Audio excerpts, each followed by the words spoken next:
Hello, friends. Welcome back. A bit of a somber Sunday. Smokey hours, UFC recap vibes, just, rambling. God, man, I just want to start this one off by I am going to be doing a recap of last night's UFC Atlantic City Fight Night, Aaron Blanchfield versus Fiorot. I will be recapping the entire card, start to finish. Not going to be the most in-depth recap because my spirit was fucking broken watching these fights last night. I didn't watch the main event. After the Vicente Luque fight, I tuned out. I had enough. No mas. No mas for me. No mas. Too much. No more. But I say that to say this. There were a lot of finishes last night. After the second fight, after Andre Petroski versus, God, who the fuck was it? Some bum. Let me refer to my notes.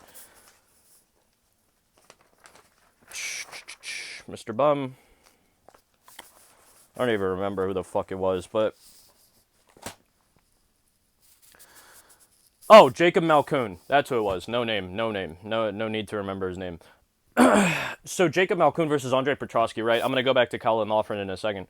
But actually, I'm getting ahead of myself. We'll start at the beginning.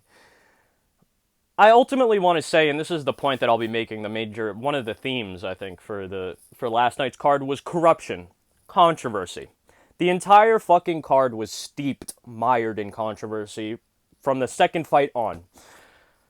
Now, we'll start off with the first fight, which I will be completely honest, I started watching it about halfway through the second round, so I didn't see the first, although just from the physical reactions of both fighters, it seemed like Colin Lawford was winning.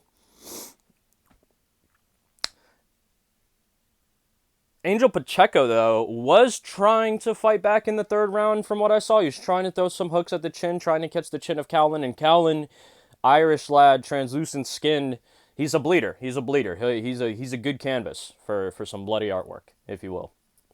So it won't look the best if he takes damage, but ultimately he got it done. Colin showing us that he at least deserves to be in the UFC somewhat.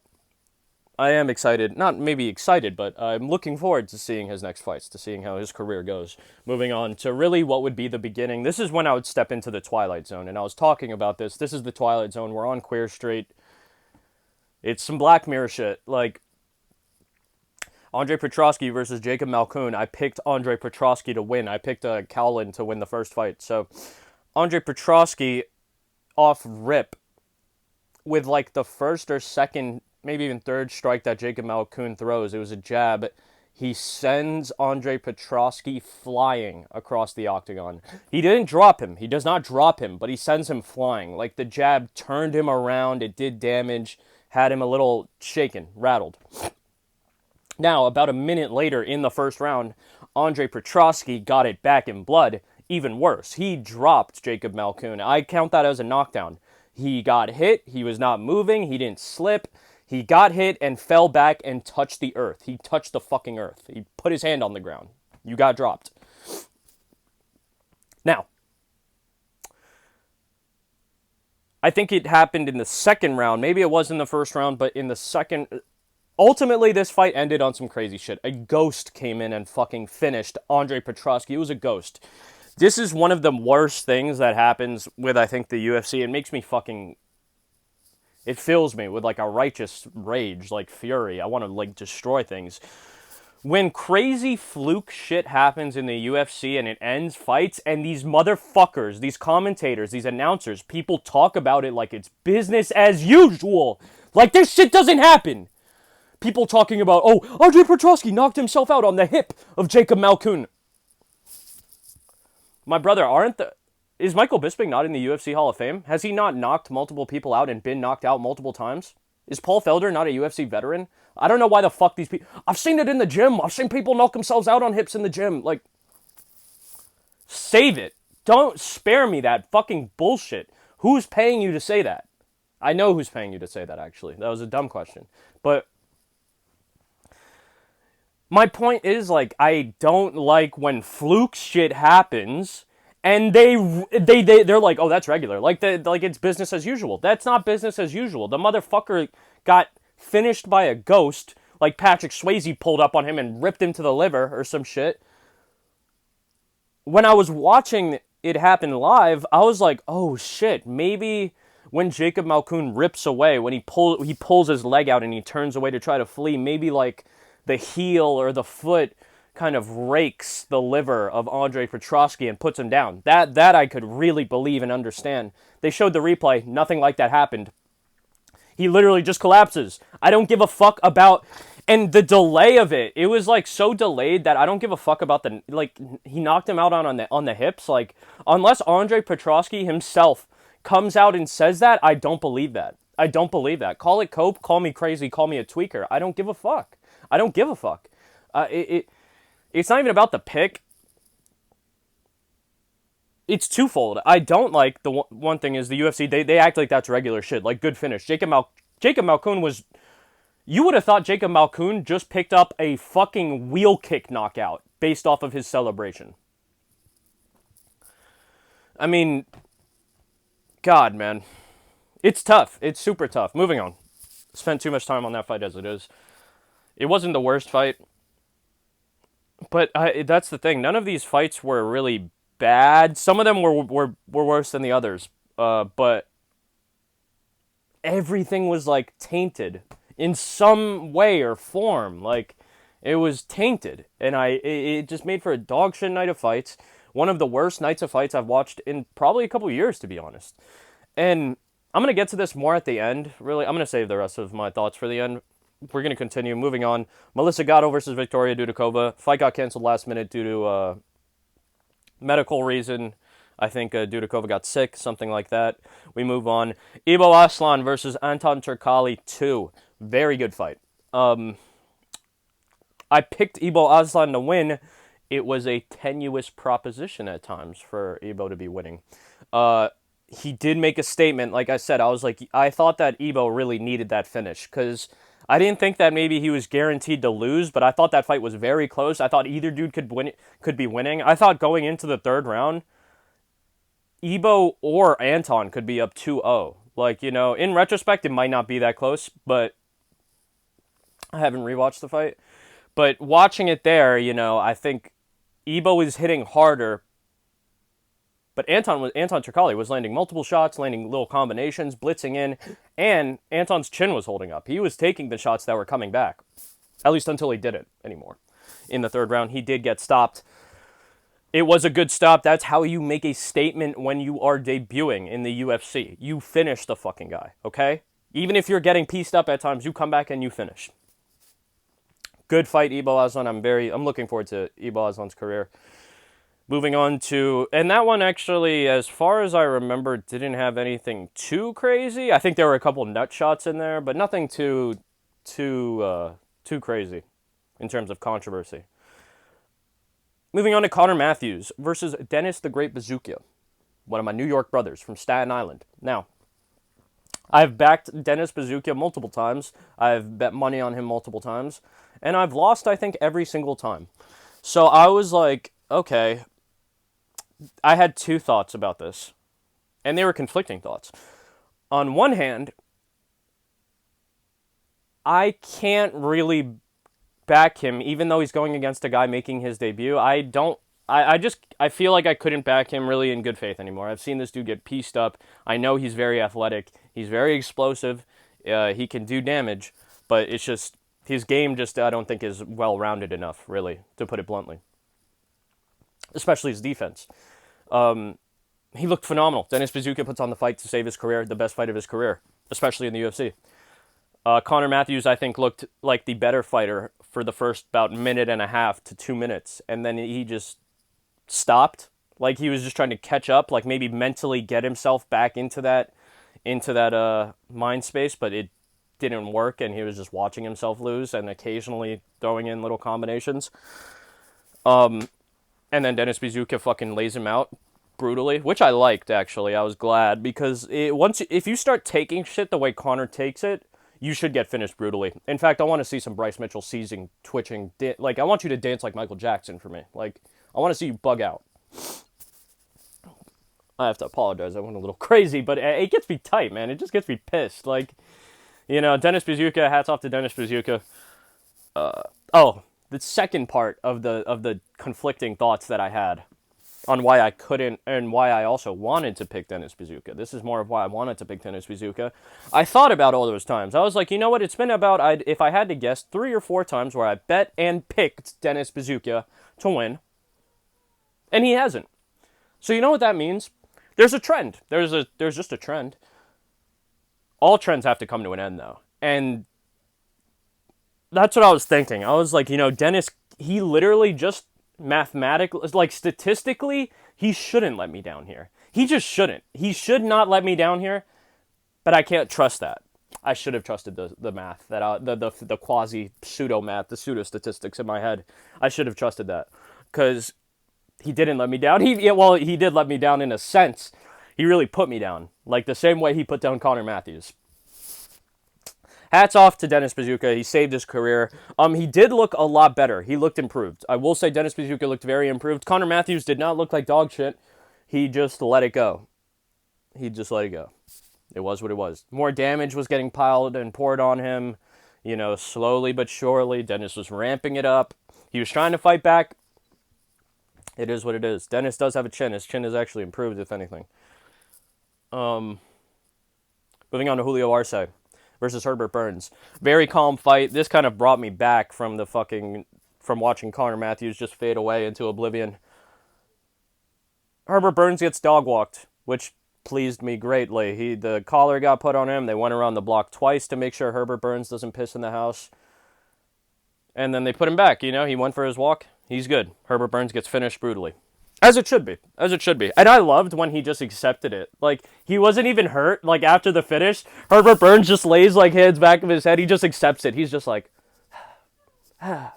You see him, like, eyes open, like, almost smiling. He's just like, Like, that's great. That's fucking great, brother. I love that. Dog shit. Moving on to Lupita Godinez. Lupi Godinez versus Virna Jandiroba, a.k.a. I'm not even gonna say I don't have an AKA. I'm a bit mean. I'm not the most attractive guy. Granted, I look a little slovenly right now. That's a good word for any of you that don't know it. But Virna Jandiroba looks like a fucking character that would be in a Men in Black movie. She looks like an alien trying to like sneak into our planet or some shit. I don't mean to violate the woman crazily. That's just what she looks like. You could say Sid from Ice Age, like Sid the Sloth from Ice Age or whatever the fuck. I don't know, like, but to me, she looks like an alien in disguise from Men in Black. That's just what I have to say. Absolutely, I would say she's a good grappler. She has some power. I think she's on the roids. She's 35 and she's jacked to the gills, like Brazilian. That doesn't help. Lupi, I think, won this fight. I do think this was a robbery. I know that might be a little contentious, but I think this was a robbery. I think Lupi did enough to take this fight. I think she did more in round. I think Lupi wins the first 2 rounds. That's just as simple as it is. I don't agree with the decision that Virna wins. But ultimately, who cares? It's just 2 professional fighters' careers, their livelihoods. It doesn't matter if we get these decisions right every time, It's okay. Lupi was cut up and defending multiple submission attempts at the end, but that was like the tail end of the fight.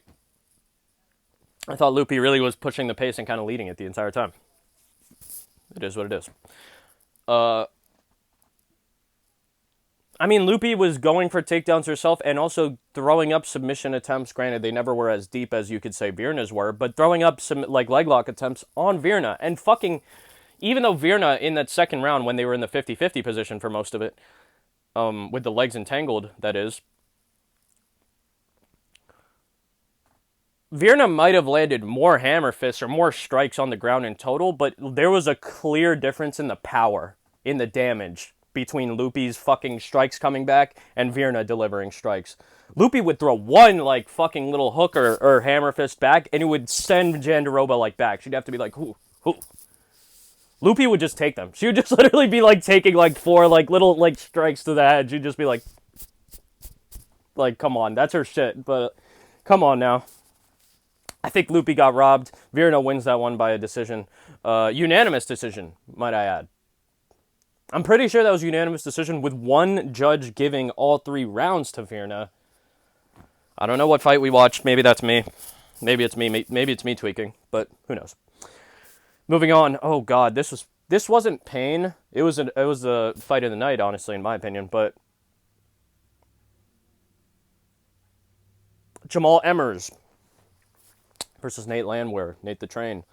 Now, I picked Jamal Emmers to win this fight. I had picked Lupita Godinez to win the last fight, and I had picked Julio Arce to win before, and I picked Connor Matthews. I don't think I went over my picks. But back to Jamal Emmers. I'm also going to spark this about now. Because I do this with a heavy heart. I have to smoke on some Jamal Emmers. It's just, it is what it is, my brother. Like, it's tough, man. I picked Jamal Emmers. I think Jamal Emmers, like, was literally fighting father fucking time. Not in this fight. I mean, just in a general scale. Like, he looks and moves like a 20-something-year-old. He does not fight like he's 34. You know, like, that's really what I mean by he's fighting father time with that. Like, he's, like, kind of winning a little bit, too. He hasn't won, but no one wins. But I say that to say Jamal Emmers just looked great. He looked phenomenal. His speed was there. Everything was there for him.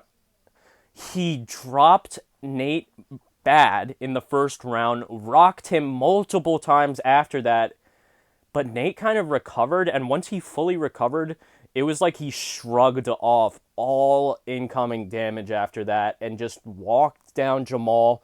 Jamal started to go for this clinch, this weird clinch. He started reaching his arms out. I knew that was like, when you see dudes going zombie mode and looking for the wrist like that, and they're not getting it consistently, it's spooky hours. Jamal Emmers gets brutally rocked by an uppercut, and then he gets finished. He gets pounded out on the ground. Great comeback victory for Nate Landwehr. Jamal Emmers, man, that was not a bad loss in the sense of like, oh, that dude was dog shit or you shouldn't have lost that one. But it was a bad loss in the damage and the brutality of it. Sorry, brother. Moving on. Chidi Njokuani, Chidi Bang Bang, versus Reese McKee. Probably a contender for the worst fight on the card. Wasn't a dog shit fight. That, you know, it was just really boring as piss. Also, a shit ton of controversy in this one, in my opinion, because a judge gave Reese McKee this fight. Now, Reese McKee threw a total of 8 strikes in round 2 and 3 combined. He threw 4 in round 2 and 4 in round 3. Now, a judge gave him one of those rounds. That's all I'm going to say about that. Chidi wins. And Reese McKee's chin held up. Reese McKee, pack your bags, brother. I don't think you're going to be in the UFC anymore, straight as that. Chidi, you should have finished that guy, but we'll take that. Moving on. Billy Algeo. Now, Bill Algeo, excuse me, pardon me. Actually, I will spark this now because I believe that we are in the main card with that. I think Jamal Emmers versus Nate Landwehr was the featured preliminary bout. And that was a good choice. It was a good fight. But now we move on to the opening of the main card, which, like I said, was Chidi Njokuani versus Reese McKee. It was a bit back and forth, I will say, in the first round. You know, Reese McKee's chin held up. He was a little bit more offensive. Then he fell in love with clinching Chidi. It was what it was. Chidi wasn't really it wasn't high in Chidi's priorities to get the fuck out of the clinch. He just kind of let it rock. I actually was drifting off a little bit during this fight because there was one point where the ref did break it up when they were clinching, where they actually were doing nothing for like a solid 35 seconds. You know, it's tough. Now, moving on. Bill Algeo versus Kyle Nelson. There were 2 picks that I switched on in this fight. Who was it? It was Nate Landwehr. I had initially picked Nate Landwehr, and I initially picked Kyle Nelson. I had initially picked them 2, and I switched. I ended up switching to Jamal Emmers, and I ended up switching to Bill Algeo. Unfortunately, both of these fights kind of went how I thought they were going to go initially when I made those picks. Fucking Bill Algeo, I think this one is a little different, though. I think this one was an early stoppage. I will stand behind that, too. Is it a justified stoppage? Sure. Sure. Like, you can stop that fight. You can. I think that's early, though. I'd like to see that one go. Maybe at least let Bill take two more. You know, let him take two, maybe three more strikes. Let's see how he is. Because he wasn't... Bill gets hurt really badly, loses his feet. He's dancing like Michael Jackson, chicken legs. But he was still kind of lucid. He wasn't like in like the shadow realm. He was aware of what was happening. It's just his body wasn't responding to him. You know, he understood. He was like, oh shit, I'm hurt. But his body like was not responding to him. Synapses not firing, central nervous system fried. Like, he was hurt bad. He was rocked. But he was still making eye contact, waving him in, like beckoning him closer, and occasionally swinging back and trying to flee. He kept on doing this despite taking damage.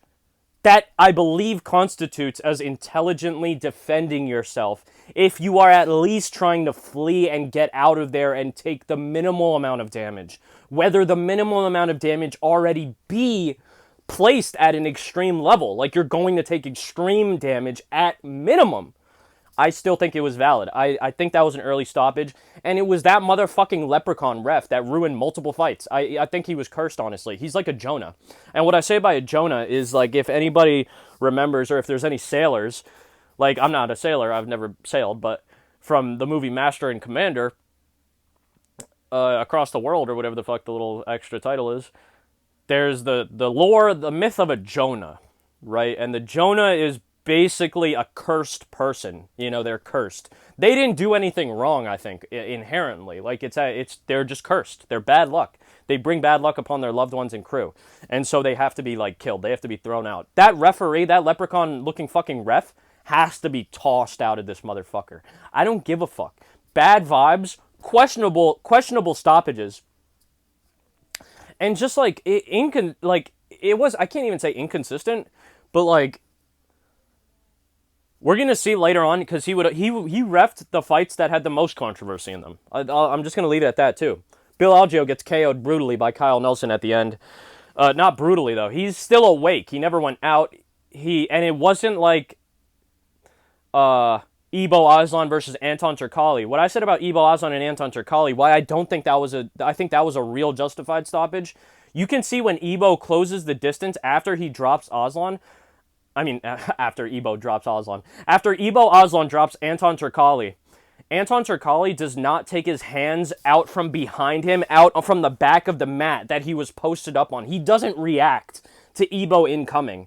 He doesn't show any reaction. I think that's a fair stoppage. Bill Algeo is reacting, though. He's fucking there. He's reacting. Anyways, moving on.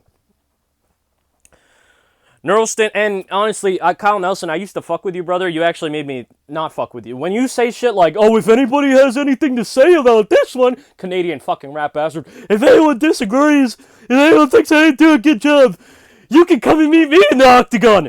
You rap bitch. Yes, you're a professional fighter in the UFC. You're better than fighting than the average person by a lot. Motherfucker, when we say you're dog shit, we're comparing you to your peers, for Christ's sake, your colleagues. You are dog shit. Holy shit. Holy shit, bro. You can't be so deluded. You can't be. Moving on. Neuralstin Ruziboev versus Cedric Dumas. I fucking loved Cedric Dumas. Cedric Dumas, in my opinion, was one of those dudes. He has a really high level of potential. I think his biggest weakness, he's unbelievably raw. He needs a lot of refinement. He really needs to refine his entire game. His grappling is his strongest area, I'd say, but he really needs to refine his game, but he has a lot of talent. I actually was kind of tight that this fight was made. I think this was a little bit of a mismatch, just experience-wise. Neuralstin Ruziboev closing, I think that was his 45th or 46th professional fight versus Cedric Dumas, right? Second fight in the UFC, but it doesn't matter. It's an insane amount of experience, man. 6'5", big as fuck, powerful as fuck. There was an eye poke. There was a broody eye poke that contributed to the finish. Wasn't as bad as I think some of the other ones on this card, but it was still there. And it was what it was. I feel bad for Cedric Dumas that he took that one. Cedric Dumas wants the rematch. I want to see Cedric Dumas, yeah, like I said, refine, maybe take another fight, maybe even 2 more fights, get another win, improve a little bit more before you go back to Nurlston. But I actually am very interested in that fight, Cedricus. Moving on to Bruno Silva. I haven't even sparked this because I've just been tweaking. Bruno Silva versus Chris Weidman. Yay!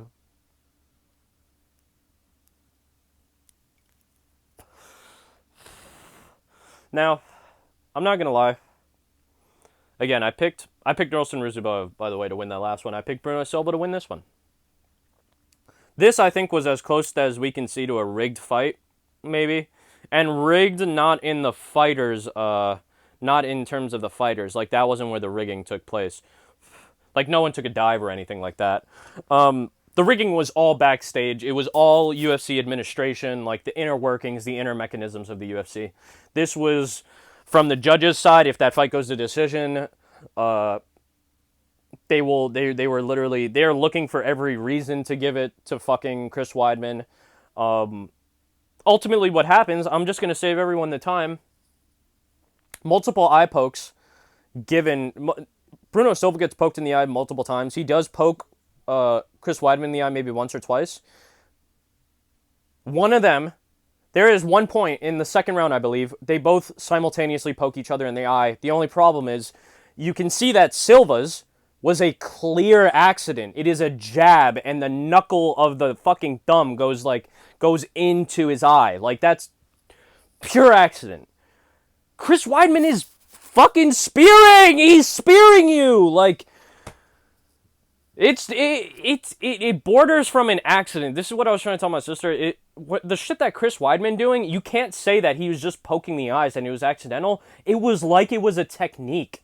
Ultimately, this fight gets finished in the third round after Chris Weidman hits him with I can only describe it as a 1-2 eye poke. He literally pokes one eye, pokes the other, and then comes back with a hook that fucking doesn't even land.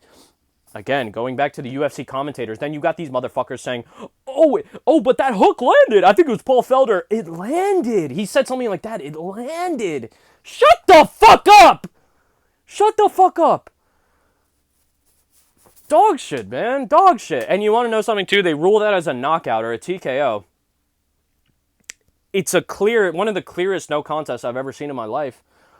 Then they have the audacity. The UFC has the fucking gall.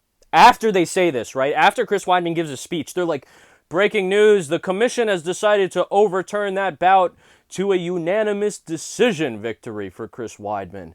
And I'm like, you motherfuckers, that's like spitting in my face. Like, I don't know why you did that. Like, okay, like, he still loses. Like, it doesn't matter if it was a knockout or not, ultimately. He lost, okay? It's his pro career. Like, he lost. That doesn't change how he got finished. Like, he lost. What the fuck? Make it a no contest, for Christ's sake. Bruno Silva, you just got ass fucked brutally by the commission. Moving on to Vincent Luque.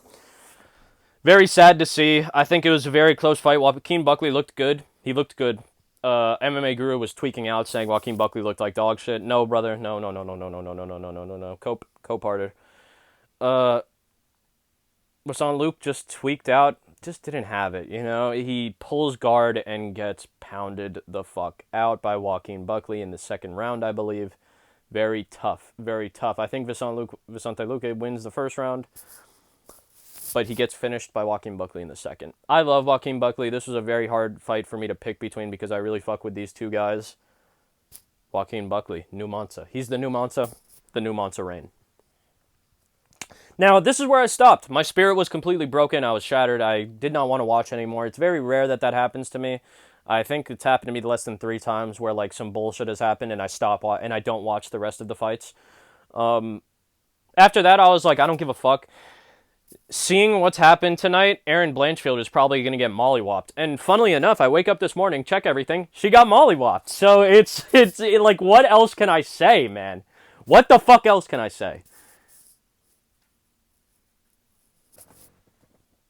What the fuck else can I say? She gets mollywopped. Congrats to Manon Fiorot. We got maybe ease back on these main events. When I say these main events, I think you know what I mean.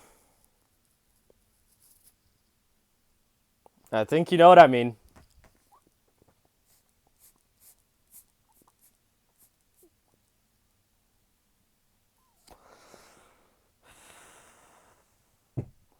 Aaron Blanchfield loses a unanimous decision to Manon Farrow. And that's really it. Now, moving on to more kind of, we're just going to talk a little bit.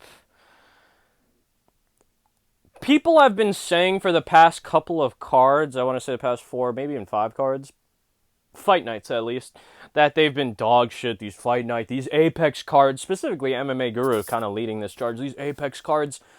Honestly, I think that all, like, the most recent cards have all been decent, at least decent, if not good. Like, they've been pretty good. Like, good finishes, good fights. They're not dog shit. They really aren't dog shit. Granted, there's no big names. It's just nobody knows these people. That's the only thing. But does that mean that it's a dog shit card? Not at all. Not at all. We have to judge these things based on the quality of the fights. Like, for example, last night, Atlantic City, I think it was a bad card because of all the controversy. But the quality of the fights, like, there were a lot of finishes and stuff. Like, it wasn't bad. You can't say it's bad. MMA Guru be hating a little bit on, like, a lot of these cards, saying they're dog shit, these fighters were dog shit, this fight was dog shit. Sure, I get it. But, like, and I love MMA Guru. He's a big reason why I started making pick videos, specifically pick videos. But, and to give him his props, he was the first dude I saw making pick videos. I think that everyone needs, or not everyone, but a lot of people that are following MMA Guru and being like, yo, like, all these Apex cards, these women fight nights, like, you guys got to chill the fuck out. Like, these fights are not bad. Like, I don't know what we're watching, man, but you guys need to chill. Like, chill the fuck out. Like, go watch some, like, King of the Street or some shit, some straight beefs or something. Who knows? Like, you want, like, brutality? I don't know what you want. Like, I don't know what these people want, but what I want is integrity. Is fucking integrity in the sport, man. Last night was so scattered. It was dog shit. Inconsistencies, consistency when it comes to doing the wrong thing, like,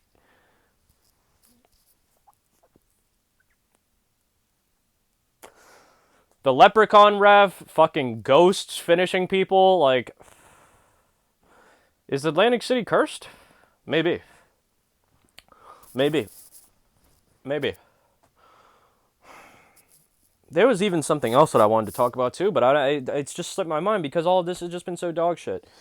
Really, I'm a big supporter of the UFC. I love the UFC. I really love fights. I love fighting, just in general. Not outside of the UFC, I love when people fight in the street. Like, I love fighting. And I've trained myself type shit. But watching these fights like yesterday, like, where people are cheating, people are getting finished due to fouls, due to illegal things, like, it really kills my spirit. Like, when I stopped watching at the co-main event, so I basically watched the entire thing. I didn't watch the main event, like I said, and I missed a little bit of Calvin Loughran because I started watching a little late. It destroys my spirit, man. And if it's destroying my spirit, I can't even think about what other people, like, even, like, casuals or, like, other people really feel about it. Like, it's horrible. Fight cards like last night, dog shit. Those are truly dog shit. Those should truly be ridiculed, and we should make an example out of them, honestly. It's hard because nothing will probably change, and it could be a banger card next week, and people are going to be like, it was mids. That's just how it is. But, hey, I think that's going to be all for today. If you watched the video up to this point, I really appreciate it. Please like the video if you like it. Dislike the video if you dislike it. Any thoughts that you have, questions, literal just comments, please leave them in the comments below. Subscribe if you'd like to see more. That would mean a lot. It means way more to me than you could possibly even realize.